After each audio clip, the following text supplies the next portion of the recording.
So I wanted to go through some data and information from a lesson from a little while back to kind of just show players, how we can ingrain changes with players and how quickly high school players can sometimes move in the wrong direction. And so if we look at this information, and I asked you what golf club this was, most would not say that this is a short iron. I mean, it's under mine. I have a 9-iron up here.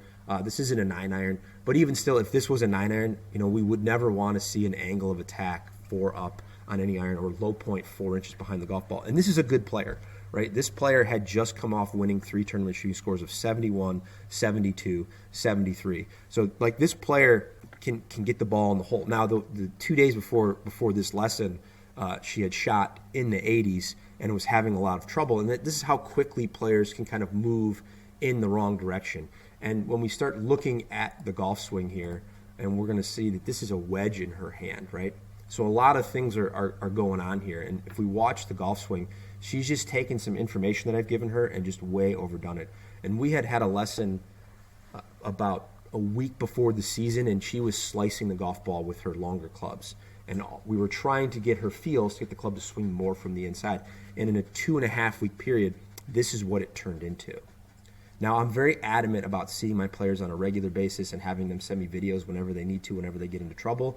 And in this case, with high school golfers in Northern Ohio, they cram so much golf into the first 2 weeks of the season before school starts that it ends up sometimes looking like this, right? Where she's played, 6-7 rounds with these feels and then hit hundreds of golf balls trying to ingrain these feels to the point where she just pushed it into the wrong direction, right? So now we've got a situation where obviously the hands are going way too far to the inside, right? Club is across the line and overly shut here at the top of the backswing. And then we see the club swinging 8 degrees into out, and she's hitting up on a wedge. We'd never want a player to be in these positions, right? Like maybe exaggerate these feels for someone coming way over the top, but it's going to be very difficult for her to play golf in this position. And I honestly had to have a conversation with her because this is the end of August, and in Ohio, the high school golf season is very short. It's only about 8 weeks long. So the conferences and the sectionals and the districts were coming up in about 4 weeks.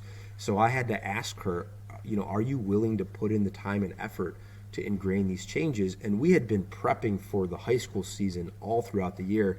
And it's just random sometimes how these things pop up for high school players because they play so much golf, they hit so many golf balls, and then they're just so mobile and able to move their bodies in ways that most people can't. I mean, this is an athlete who can interpret the golf swing pretty well. And again, I was kind of keeping eyes on this and getting stuff sent to me consistently, but that 2-week stretch was definitely missed on my part, and it's a learning experience for me to make sure that I'm always keeping an eye on these players to keep them within an acceptable range.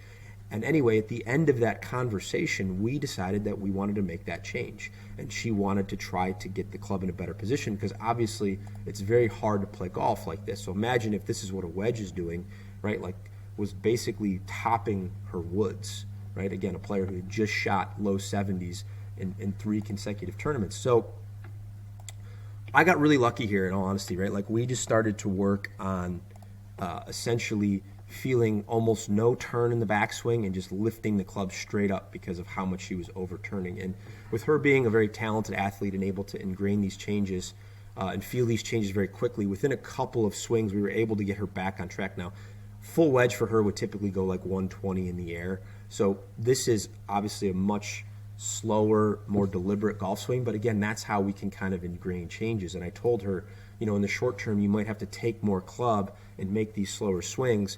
But if we can kind of look at the differences here, when we pull these up, you can see how drastically different these golf swings are. Club elevating much better, club way too far to the inside. Just a much lower amount of turn. I mean, her shoulders on the right are turning somewhere in the range, probably 110 degrees with a pitching wedge. If we looked at it from the face-on view, that right elbow is obviously way behind her shoulder there at the top of the backswing. And so it's just going to be a very difficult way to hit a golf ball on the right versus on the left. Let's get these sequenced up here. All right, so you can see the difference in where the golf club is at coming down from the top, and then as it sequences more and more behind her. So again, we got really lucky that she was able to kind of feel these changes and get the club into a much better position coming down. And I just explained to her, let's see each other maybe more than once a week so we can kind of monitor this. Luckily, she plays golf at the course that I work at, so when she had time, she would come up and I would just kind of walk by and check on her to make sure she was where she needed to be. And then within a month, she was able to start, actually within a couple weeks, she was able to get hitting better shots and shooting the scores that she was shooting again. Longer clubs were a little bit of a struggle, but luckily she creates enough speed to not need a lot of drivers off the tee. And the end result was, by the time the state tournament rolled around the beginning of October, she was swinging the club about as good as I've ever seen it, and was able to win that tournament, right? And won pretty handily by about 7 shots. So again, we had a conversation and we decided that, you know, we can work together to make these changes. Ultimately, it was on her to make that decision, but I think this is a really good example of, number one, how fast junior players can change and interpret information. Sometimes it seems like we're grinding out on the same change and not getting it, and then all of a sudden it clicks, and then very quickly they can move it in the wrong direction. So a really good example of just keeping a check on those young players and making sure they're moving in the right direction. And then also just about, you know, having a player commit to changes. I think having that conversation with her was really helpful for us to kind of move in the right direction, because she then trusted me. I mean, we've been working together for a long time. She has a lot of trust in me as her coach. But in this instance, I think it really helped her trust me, because I made sure that she was on board, right? It wasn't just me saying, hey, here's what you need to do. I asked her the right questions and made sure that she was committed to these changes and understood what potentially could happen, right? And then she is the one who dedicated herself to ingraining these changes and getting the club moving in the right direction. And I have some videos I'll put in after this that show her swing, because I started to kind of take her on the golf course a lot to make sure this stuff was working on the course. I mean, no one's swing is perfect, but it was really good, and she was able to get these feels ingrained into her golf swing pretty quickly to where she could trust it in a very high-end competitive tournament.